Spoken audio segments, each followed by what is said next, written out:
Q&A with Christophe. Q&A with Christophe. Q&A with Christophe. Well, today we have a question from Richard from Australia, and it's can we have guilt-free foods and how to deal with this issue? That's funny because I recently also had a request also from Australia about the same topic. So yeah, well, I think the first question to really answer is what is guilt? And yeah, that's the feeling we have when we do something we know is not right. But is it a feeling or is it reality? That's one of the issues.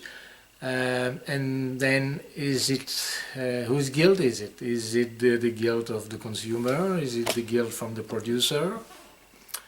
As a consumer, if you feel guilty about a product, that's pretty easy. Then you stop buying it, and then you're rid of the you've gotten rid of the guilt.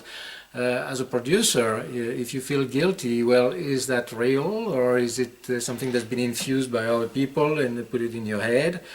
If you feel bad about what you produce, then I would say, yeah, change the part that doesn't make you feel so good. Well, we also have to understand that being accused of something is not the same as being guilty.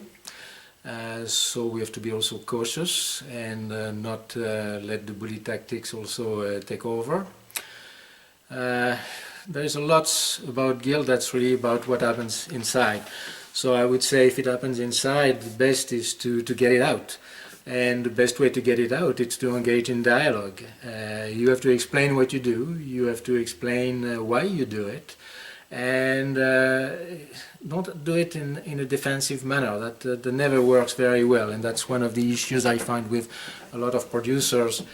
They tend to be too defensive. No, just present the facts, be assertive and calm. You have to empathize on the emotions. Let's face it, when people have an issue with what you do, they have their reasons. So try to find out what those reasons are. And then, once you have empathized, it's a little easier to bring the conversation more to the rational aspects of it, to bring more the facts. And yeah, is the dialogue easy or difficult? Well, that depends, of course, very much on you dealing with. The people involved create the atmosphere of the conversation, and so what's important is there a willingness to listen? Is there a willingness to understand? Is there a willingness to talk? And sometimes it's there, sometimes it's not.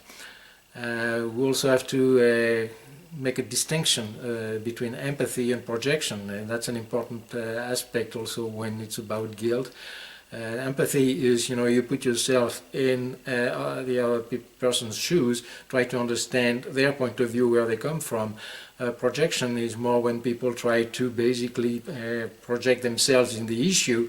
Very often it has to do with very personal matters that go back sometimes a long time in their lives.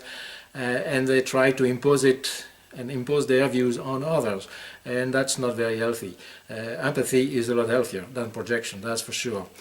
In my experience, well, what I found is that when there are issues about food production, most people are really willing to engage in a conversation.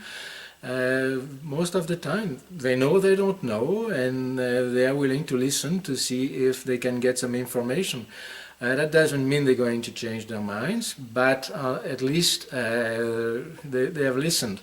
And it's not that a big problem, because that is the main part when you have a dialogue with consumers or people who disagree with the way you produce food, is that they listen. That's really the most important part. My experience also is that there are some people who are not willing to listen. They are not willing to have a dialogue. They're not willing to accept any other point of view than theirs. And of course then it's but impossible to have a conversation. And I would say then there's no point in wasting time or being nice to them. If they are really aggressive and all, then okay, then we're going to have to really disagree, and that's the end of the conversation. So the thing is, in the end, I think if you know that you're not doing anything bad, well, there is no reason to feel guilty. But of course, that you don't have the feeling you're doing anything bad doesn't mean that things can't be improved. Things can always be done better, and that's part of also looking toward the future. You constantly have to find ways of doing things better. Try to also answer the questions that are asked to you, because let's face it, nothing is perfect. So the reality is that, you know, it's impossible to please everyone. So that's pretty much the idea behind the idea of a target group.